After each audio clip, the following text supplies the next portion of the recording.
जय श्री कृष्णा बच्चों, online class में आपका फिर से स्वागत है। आज हम कक्षा 3 में पाठ संख्या 1 देश की माटी कविता के बारे में अध्ययन करेंगे। तो आइए शुरू करते हैं कि कविता हमारी क्या कह रही है। ठीक है, तो देश की माटी कविता का शीर्षक क्या है? देश की माटी। माटी मतलब मिट्टी। तो देश की मिट्टी हमसे क्या क्या कह रही है, इसके बारे में हम अध्ययन करेंगे। तो देखिए, देश की माटी, देश का जल, हवा देश की, देश के फल, सरस बने प्रभु सरस बने।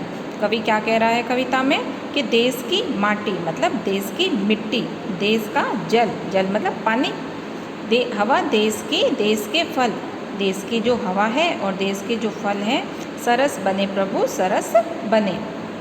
तो कवि कह रहा है कि कवि ईश्वर से प्रार्थना कर रहा है कि हे ईश्वर, इस देश अर्थात इस देश मतलब हमारे देश की बात हो रही है, हमारा देश मतलब भारत देश की बात हो रही है। तो भारत की मिट्टी सरस अर्थात उपजाऊ बने। कैसी बने?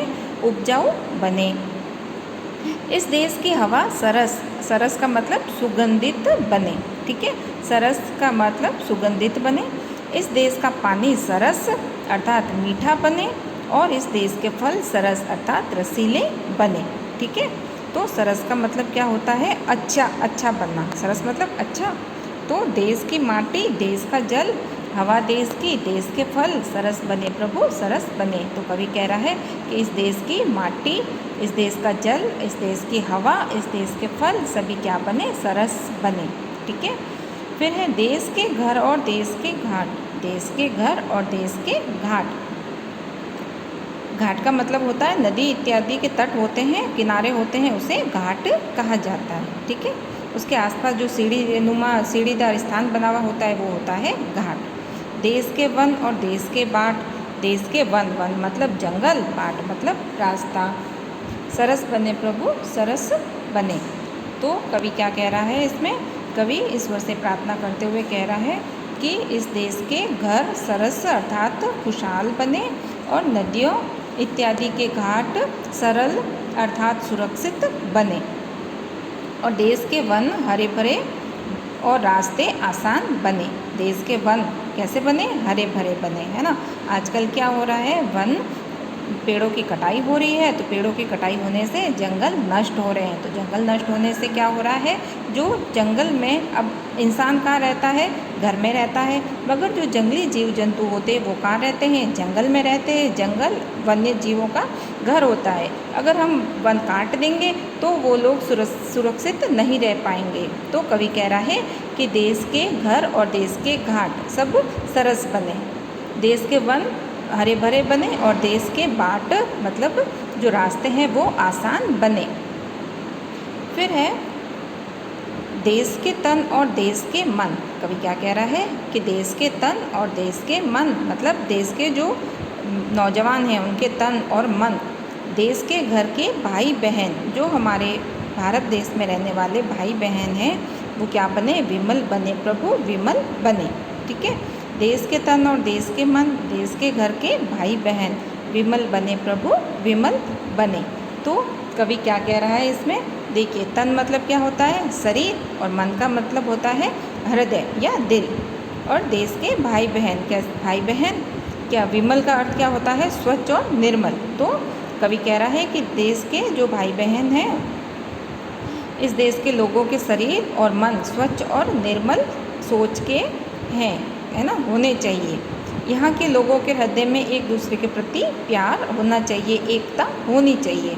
सब आपस में भाई बहनों की तरह स्वच्छ और निर्मल हृदय से एक साथ रहें, है ना। एक साथ मिलजुल के रहने में घर पे भाई बहन कैसे लड़ते भी हैं, मगर जब कोई मुसीबत आती है तो सब एक साथ खड़े हो जाते हैं, एक दूसरे का सहयोग देने के लिए खड़े हो जाते हैं। हमारे भारत देश की यही तो महानता है कि आपस में लड़ो भले कितना ही, मगर जब कोई भी मुसीबत आती है तो हमारे यहाँ देखो कितनी तरह की बोलियाँ बोली जाती है, कितनी तरह की वेशभूषा है और सब तरह के खान पान हमारे यहाँ भी अलग अलग है, मगर हम फिर भी हमें इतनी सारी विविधताएं होते हुए भी भारत देश क्या है? एकता वाला देश है ना।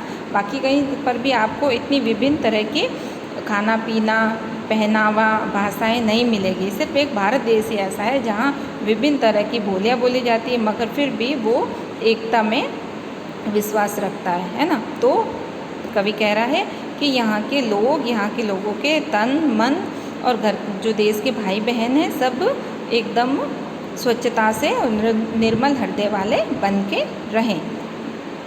देश की इच्छा, देश की आशा, देश की शक्ति, देश की भाषा, एक बने प्रभु एक बने। देखिए इच्छा, इच्छा का मतलब क्या होता है? चाहत। इच्छा का अर्थ क्या होता है? चाहत। आशा का अर्थ क्या होता है? उम्मीद। ठीक है, इच्छा मतलब चाहत और आशा का अर्थ होता है उम्मीद। फिर है शक्ति, शक्ति का अर्थ क्या होता है? ताकत। भाषा, भाषा मतलब बोली, जो हम बोलियाँ बोलते हैं, है ना। अभी आप बताया था कि हमारे देश में कई तरह की बोलियाँ बोली जाती हैं।